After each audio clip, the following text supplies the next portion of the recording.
Abra sua Bíblia no livro de Atos dos Apóstolos, capítulo 17. Vamos ler a partir do verso 15 até o final do capítulo, verso 34.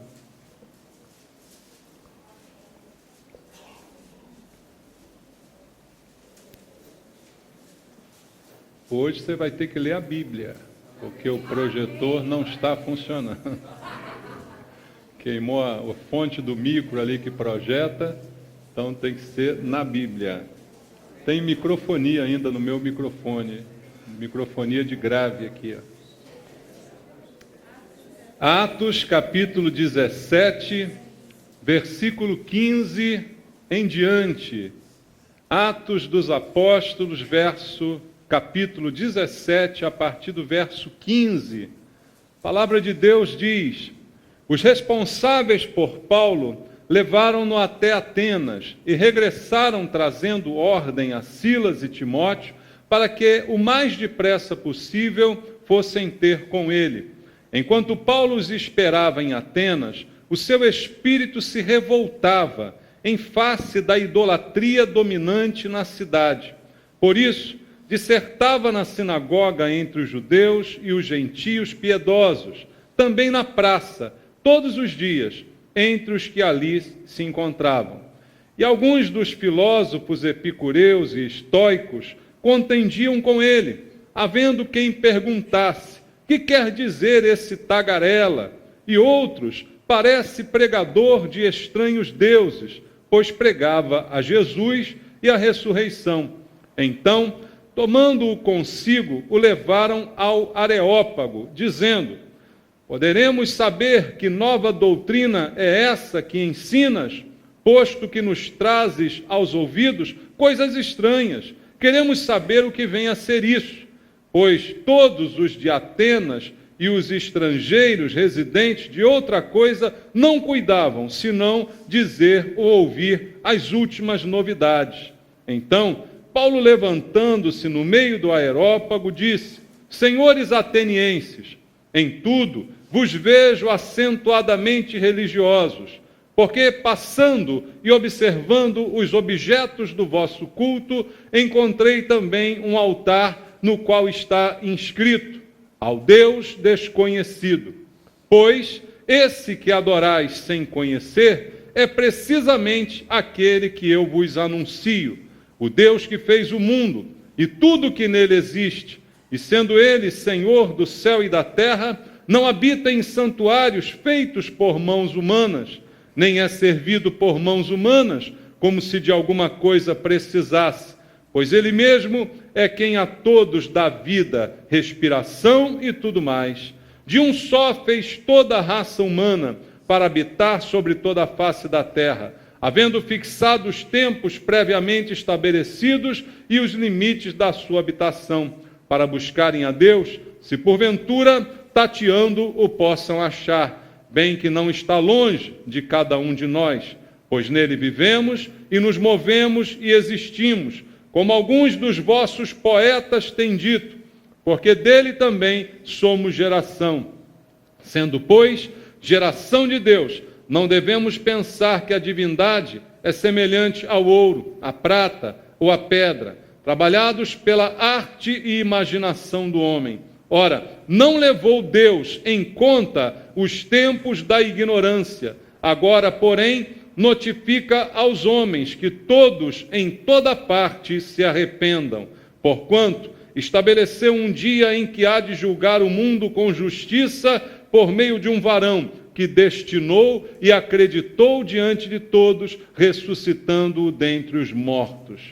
Quando ouviram falar de ressurreição de mortos, uns escarneceram e outros disseram: a respeito disso te ouviremos noutra ocasião. A essa altura, Paulo se retirou do meio deles. Houve, porém, alguns homens que se agregaram a ele e creram. Entre eles estava Dionísio, o Areopagita, uma mulher chamada Dâmaris, e com eles outros mais. Amém. Pai, graças te damos por estarmos mais uma vez nesse dia reunidos em tua casa para ouvir a tua palavra nesse lugar. Queremos ouvir a Tua voz, Senhor, falando poderosamente ao nosso coração. Não é do nosso interesse ouvir doutrinas humanas, ouvir historinhas, filosofias do mundo. O que precisamos é da palavra que sai da Tua boca. Aquela que alimenta, que fortalece, que liberta, a verdade que liberta, Pai. Que essa verdade seja ministrada e chegue aos nossos corações. Entrego a minha vida ao Senhor, pedindo, clamando pela unção do Espírito Santo, para que eu, debaixo do poder de Deus, possa ministrar a Tua palavra de maneira eficaz, para que ela chegue aos nossos corações, quebrando as barreiras, as distrações, para que todos nós possamos ouvir a Tua voz. Te pedimos isto, Pai, em nome de Jesus. Amém. Graças a Deus. Podem sentar, irmãos. Amados, este texto conta uma história verdadeira, não é, que aconteceu com o apóstolo Paulo, quando esteve na cidade de Atenas, na Grécia. E é um texto que, apesar de já narrar acontecimentos de 2000 anos atrás, ainda é muito atual. Aquilo que foi dito, aquilo que foi falado pelo apóstolo, é a verdade de Deus, e ainda é muito atual também no seu contexto. No ambiente em que Paulo pregou essa palavra, ele é muito parecido com o ambiente em que nós vivemos hoje. Então eu creio que nós temos também algumas coisas importantes para aprender com esse episódio da vida do apóstolo Paulo. Porque, da mesma forma que naquela época, a incredulidade, a idolatria, que Paulo menciona aqui, imperavam naquele lugar, naquela sociedade, hoje, da mesma forma, elas se multiplicam na nossa sociedade. Nossa sociedade não é muito diferente da sociedade de Atenas, que Paulo tanto se preocupou, tanto se inquietou com a situação daquelas pessoas idólatras, cheias de sabedoria humana, mas sem nenhuma sabedoria de Deus. Tanta fé em tantos deuses, mas não no Deus verdadeiro. Isso é um quadro que nós encontramos ainda nos dias atuais. Porque cada vez mais, e quanto mais o tempo passa, mais Deus, o Deus verdadeiro, se torna desconhecido da maioria das pessoas da sociedade em que nós vivemos. Então, o apóstolo Paulo nos dá, nesse texto, algumas lições até de evangelismo, até de como devemos aproveitar as oportunidades para falar de Jesus. O que Paulo faz aqui é uma verdadeira aula de como nós devemos lidar com uma sociedade assim, com pessoas do jeito daquelas que viviam lá em Atenas na época de Paulo. E é interessante observar que o lugar onde Paulo estava, veja, versículo 15, diz assim: os responsáveis por Paulo levaram-no até Atenas. O mundo era praticamente dominado pela cultura grega naquele momento. Atenas, a capital, era o centro do mundo, se você pudesse pensar assim naquele momento. Era o lugar mais importante, culturalmente falando, de maneira em que todas as atividades culturais, intelectuais, partiam dali. A cultura grega, mesmo depois de dominados pelos romanos, influenciou muito a sociedade daquela época.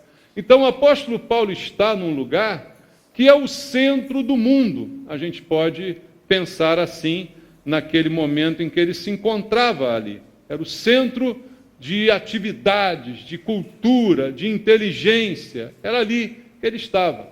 É como se hoje ele estivesse, sei lá, em Nova York, uma cidade importante, né, uma cidade de cultura, né, de ensinos, de tantas coisas. Paulo estava ali em Atenas naquele momento. E ao chegar àquela cidade e perceber como era a vida ali, olha qual foi a reação de Paulo. Versículo 16.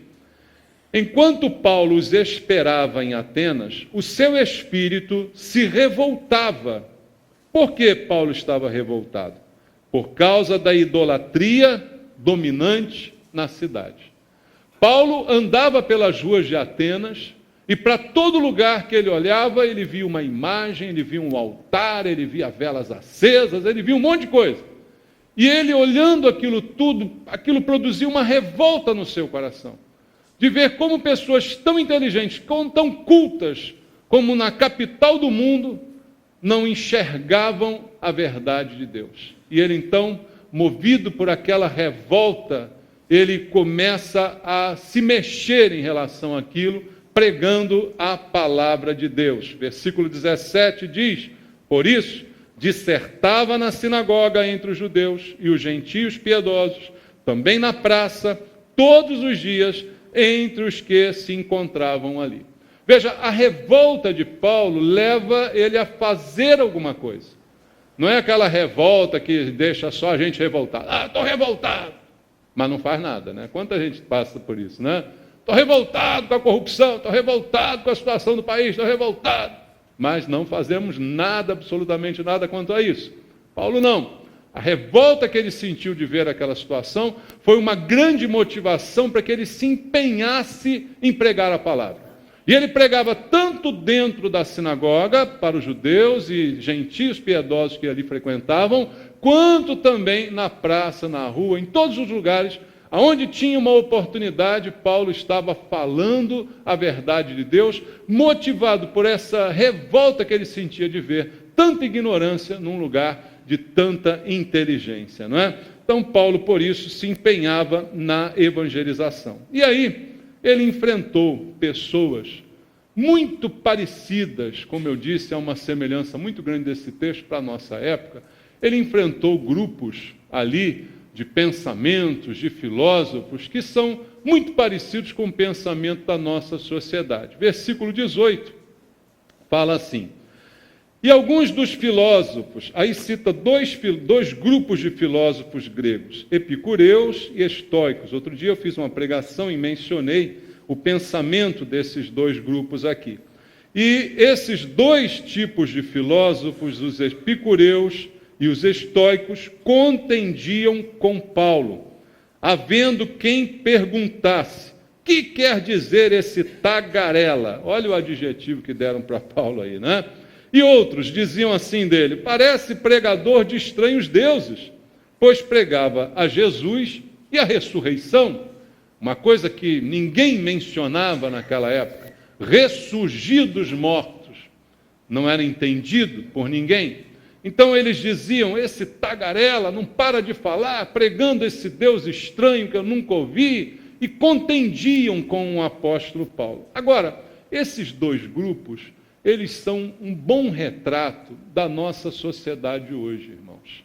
A maioria hoje, de alguma forma, está influenciada pelo pensamento dos epicureus e dos estoicos.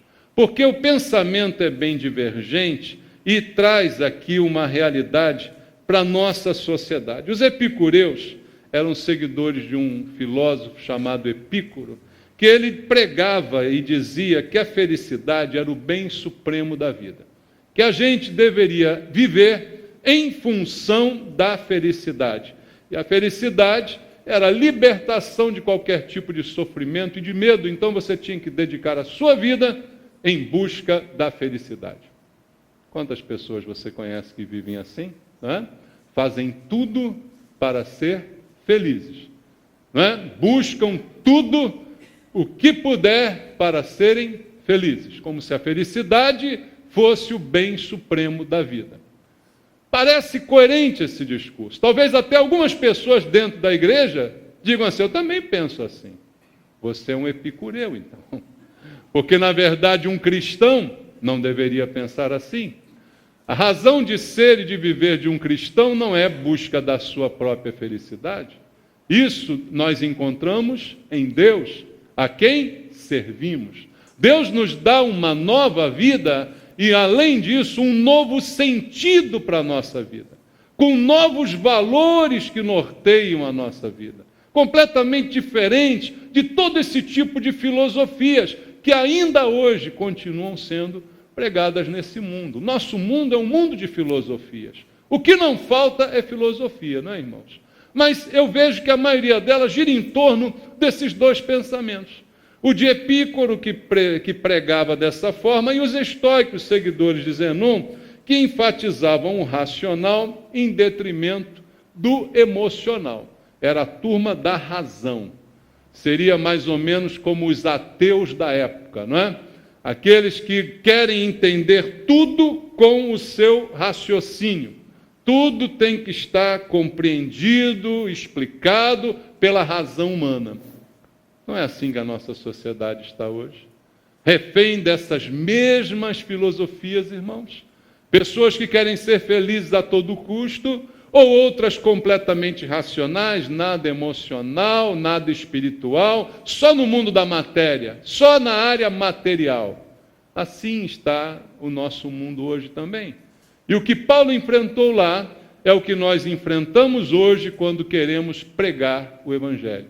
Pessoas que, além de incrédulas, ou são idólatras, buscando nos seus ídolos a sua felicidade, ou são completamente desassociadas de qualquer crença, racionais ao extremo, alguns se chamam agnósticos. É o que nós estamos vendo hoje. É esse tipo de gente que vive hoje também na nossa sociedade, que se diz tão culta. Vivemos hoje no Rio de Janeiro, posso dizer, a capital cultural do Brasil, não é? O lugar que se orgulha em dizer ter esse título, cultura. Qual é a nossa cultura, não é? Quando paramos para pensar e vemos tanta gente hoje também vivendo da mesma forma que aqueles, é porque hoje já não nos revoltamos tanto quanto o apóstolo Paulo se revoltou com essa situação, não é verdade, irmãos? Porque se a gente se revoltasse do jeito que ele se revoltou, a gente pregaria mais a verdade, a gente confrontaria mais. Mas o que tem acontecido hoje, ao invés da igreja confrontar, a igreja tem absorvido essas culturas. Em vez dela se contrapor, ela, muito pelo contrário, ela absorve essas filosofias. Por isso, hoje vemos igrejas onde a palavra de Deus não é pregada, mas sim filosofias, até cristãs, mas não passam de filosofias. Estudos simplesmente baseados no pensamento, na mente humana. Então, se revoltados nós ficássemos como Paulo um pouquinho, pregaríamos mais o Evangelho. Mas é esse tipo de gente que Paulo está aqui confrontando e também por eles sendo confrontado. Só que ele falava com tanta determinação, com tanta convicção da verdade, que certamente ele provocou ira, indignação, revolta, não é? Incomodou, em outras palavras, a muita gente, não é? E sempre que nós formos realmente pregar a palavra, nós vamos incomodar. O Evangelho não tem a aspiração de ser politicamente correto, de ser anunciado para agradar os ouvintes. Não é esse o objetivo do Evangelho, entende, irmãos? Então, certamente, quando a gente prega a verdade, ela não agrada, não é? Ela sempre provoca alguma coisa de conflito, não é? Mas Paulo, pela maneira como falava e cheio da unção, apesar do conflito, a ponto de chamarem ele de quê? De tagarela, né? Tagarela aí, não para de falar, cala a boca, sai fora, né? Deviam dizer para ele toda hora. Mas, ao mesmo tempo, a sua insistência, não é? A sua determinação, a sua convicção, acabava também produzindo uma sede nas pessoas. Por isso, irmãos, a palavra de Deus é assim. A Bíblia diz que nós somos ou deveríamos ser o sal da terra, né? O sal, ele produz sede também, não é? Então, quando você está cheio de Deus e se comunica e fala, as pessoas também acabam ficando sedentas daquilo que você está com tanta convicção apresentando para elas. E a mesma coisa aconteceu. Veja no versículo 19. Então, tomando-o consigo, o levaram ao Areópago. Primeiro disseram, tagarela, não sei o que lá, mas, tanto que ele insistia e tal, resolvem tomar Paulo e o levar para o Areópago, que é o lugar mais importante de Atenas. Atenas é a cidade mais importante. O Areópago, o lugar mais importante daquele lugar. Então levam Paulo para lá, dizendo, poderemos saber que nova doutrina é essa que ensinas, posto que nos trazes aos ouvidos coisas estranhas, queremos saber o que vem a ser isto. pois todos os de Atenas, os estrangeiros residentes, de outra coisa não cuidavam, senão de dizer ou ouvir as últimas novidades. Parece o Rio de Janeiro, não parece? Só tem desocupado querendo saber novidade, né? Ninguém tratava de outra coisa em Atenas, até os estrangeiros que lá moravam. A Bíblia diz que a única coisa que eles gostavam é de fofoca, irmãos. De ficar contando e ouvindo as últimas novidades. Por quê? É a cidade da moda. É a cidade onde tudo acontece. Qual é a moda agora? Qual é a próxima?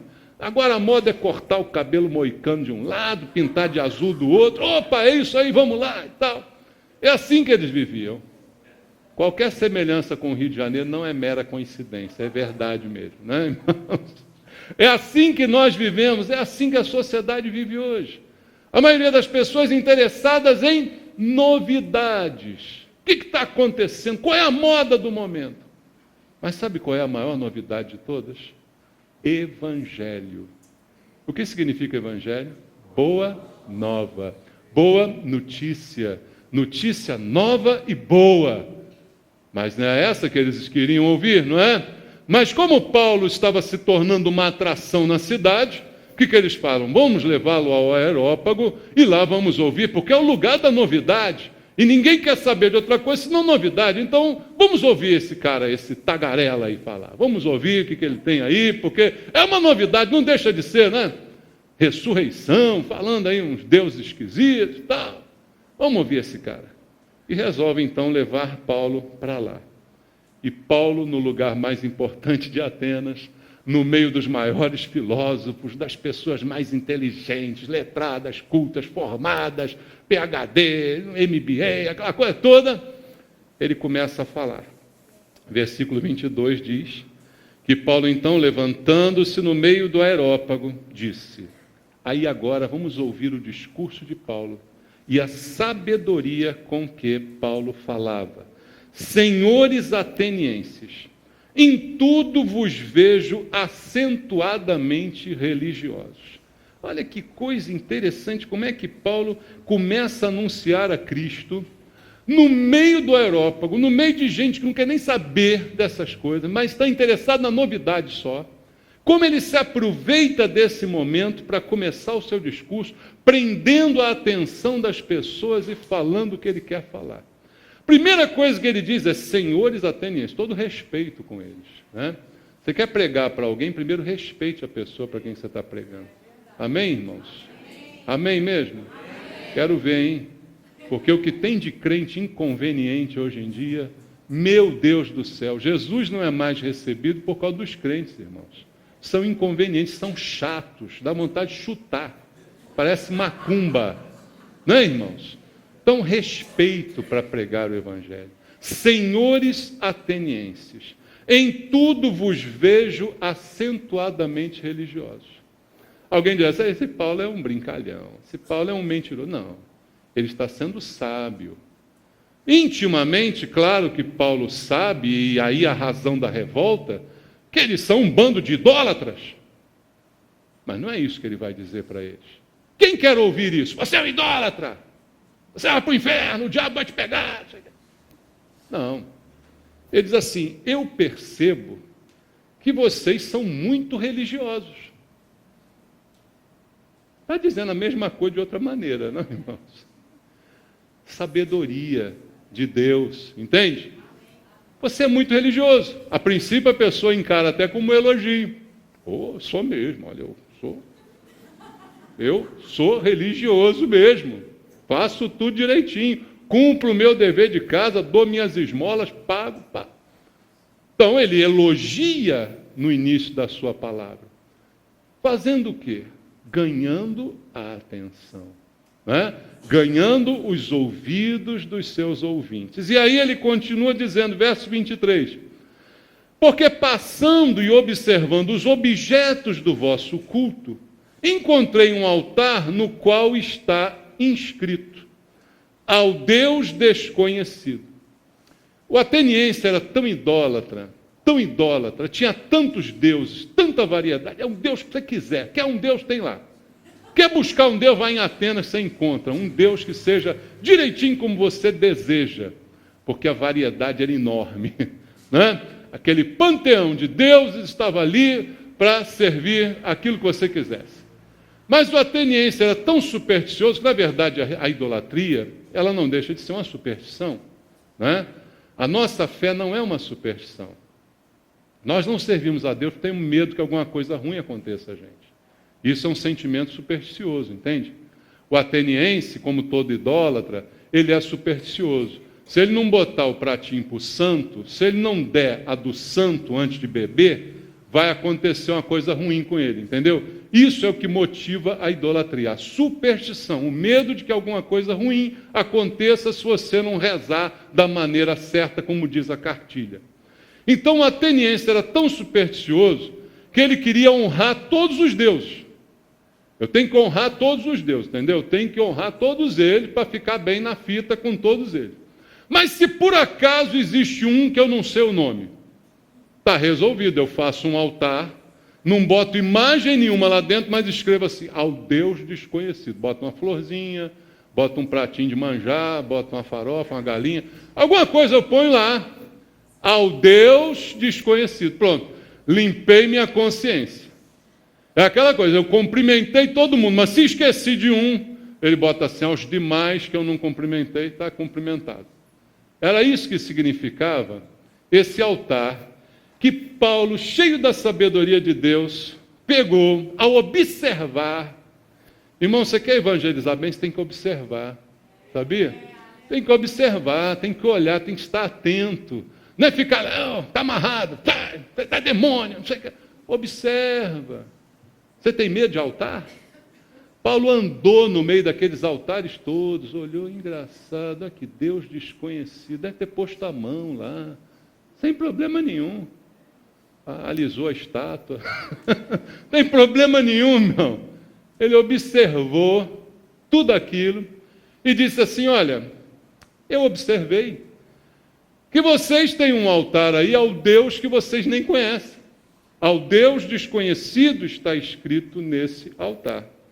Então, ele usa os elementos da própria fé daquelas pessoas para que ele possa falar com elas a verdade e mostrar o quão desconhecido é o verdadeiro Deus para elas.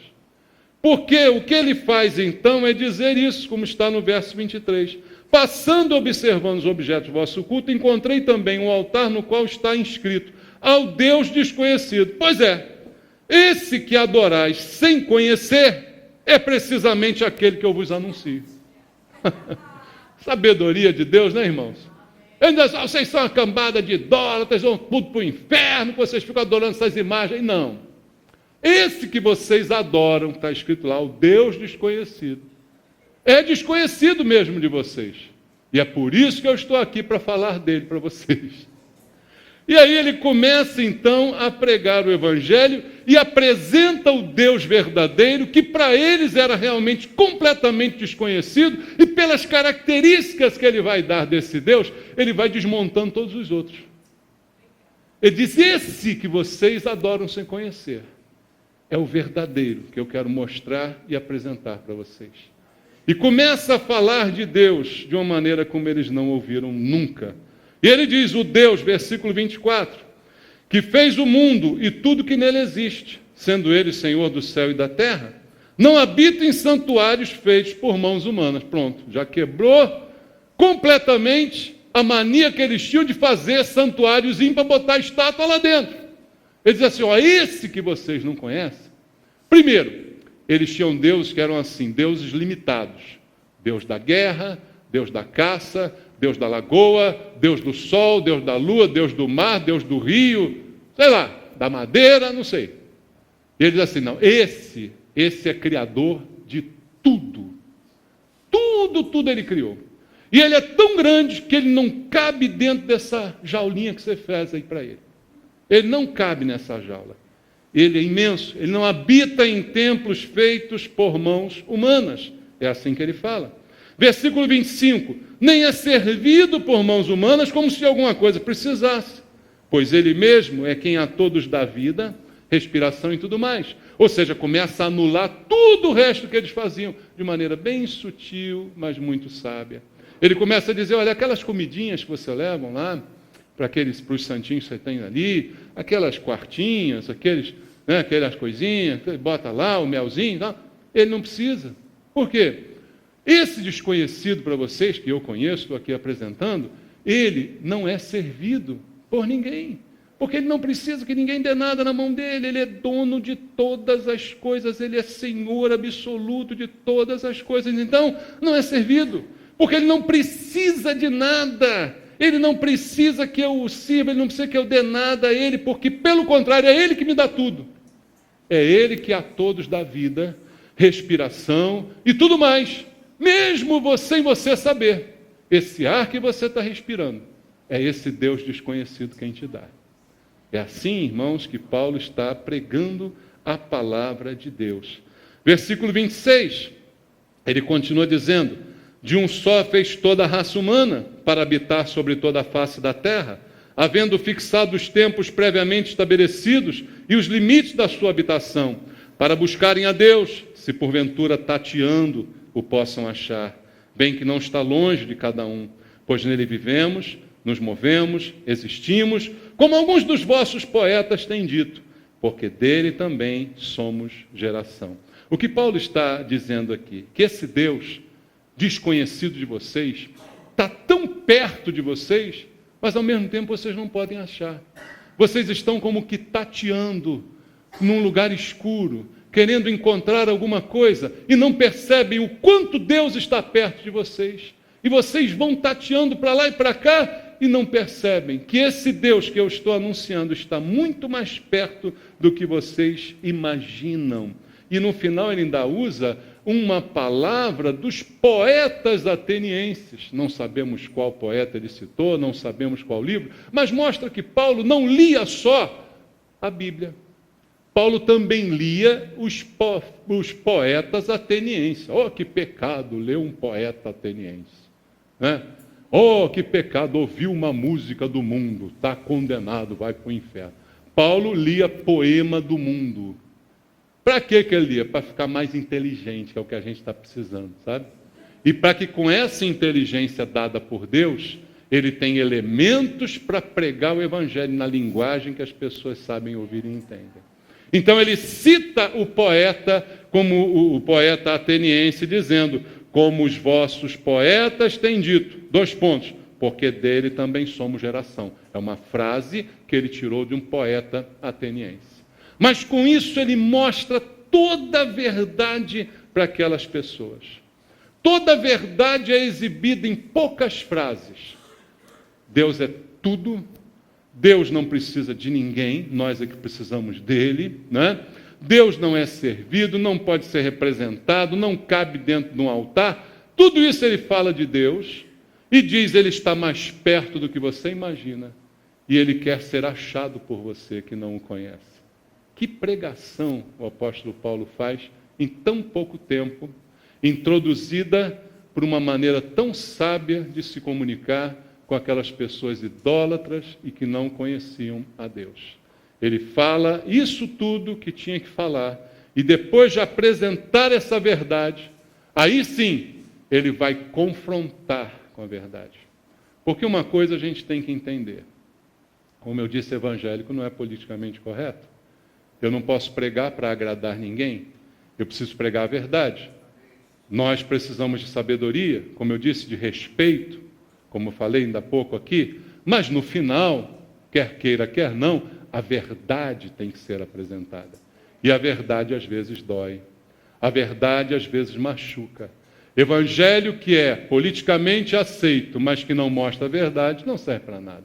Então, depois de usar toda essa sabedoria e apresentar a palavra de uma maneira tão sábia e de que pudesse ser entendida por aquelas pessoas, chegamos ao verso 30, olha, onde ele diz, ora, só tem um problema agora. Ele começa com ora. Que ora? Não levou Deus em conta os tempos da ignorância. Lembra que tudo isso começou porque eles tinham um Deus desconhecido. Eles eram ignorantes a respeito desse Deus. Paulo disse, eu vou falar para vocês a respeito desse Deus que vocês adoram sem saber quem é. Esse Deus é assim, assim, assim.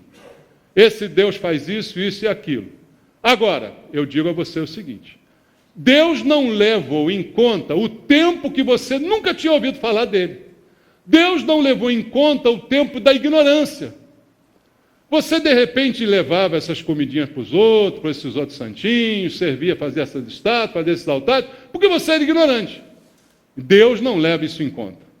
Você era ignorante, você não sabia, tanto que ele era desconhecido, mas agora você o conhece. Porque eu estou aqui falando dele para você. Então Paulo diz no verso 30, porém, notifica aos homens que todos, em toda parte, façam o quê? Se arrependam. Agora é a notificação. Até agora foi bonito, foi claro, agora é a notificação. Ele diz a verdade, diz, olha, o tempo que você não conhecer a verdade e fazer esse monte de besteira, Deus vai apagar isso aí, não conta nada para Deus. Deus não vai se lembrar, não vai levar em conta essa tua ignorância. Mas agora que você conhece, Deus notifica. Interessante a palavra aqui, porque notificação, você já recebeu alguma? Fala não, esquece.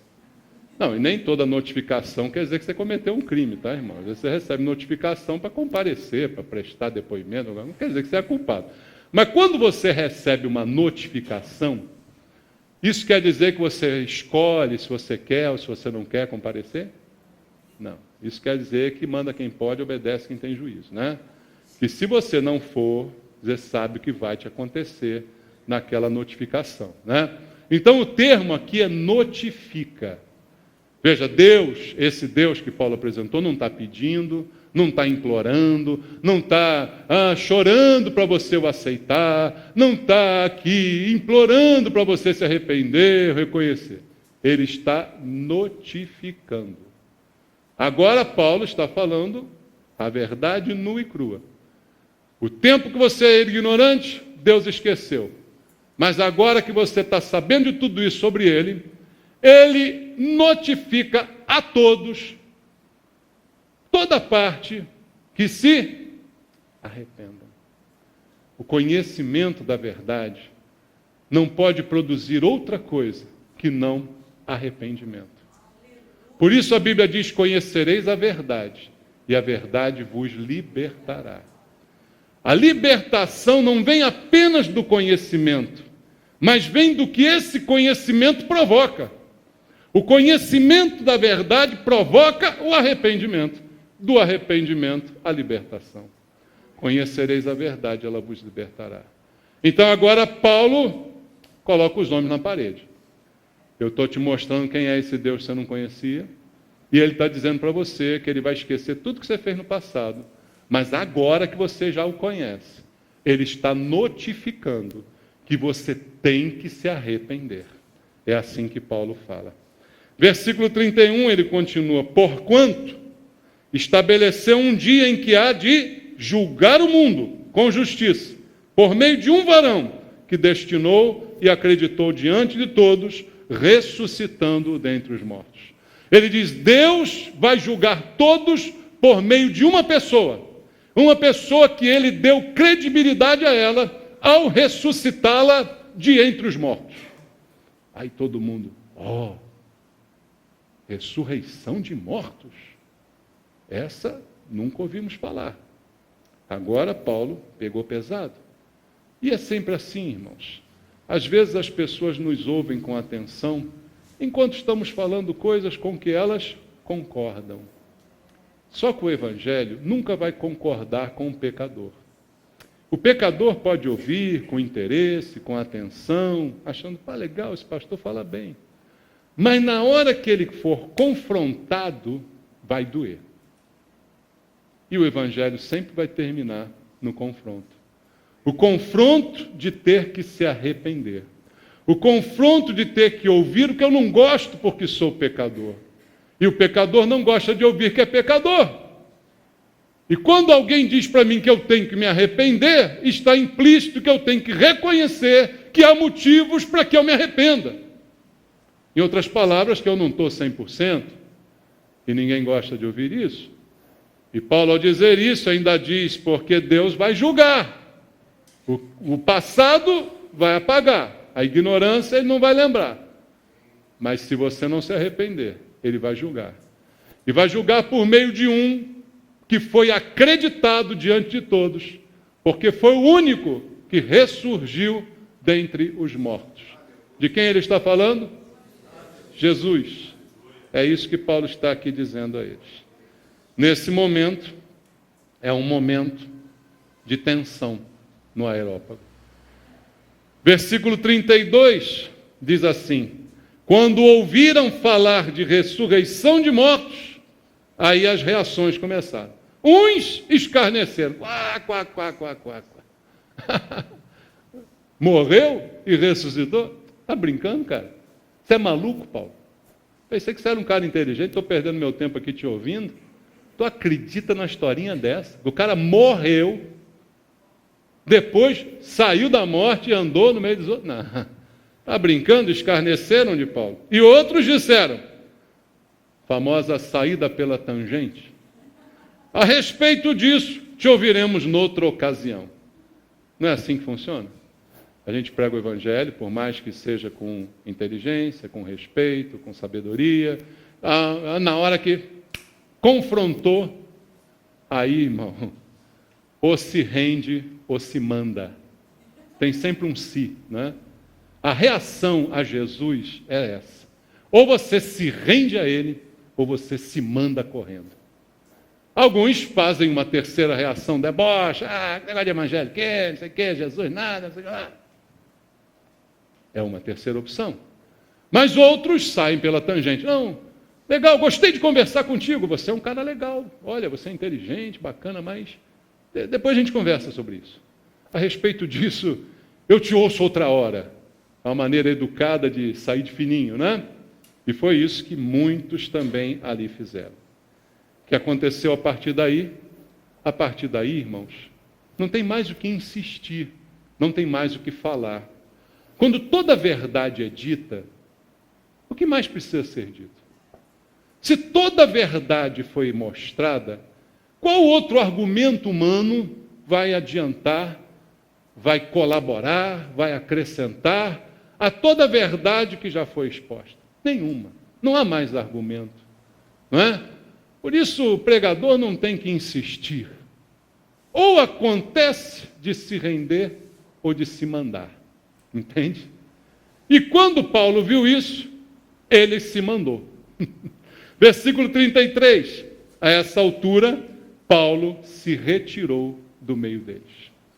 Saiu Paulo do aerópago, cada um foi para um lado, uns rindo, debochando, outros disfarçados, indo embora, e Paulo também foi embora.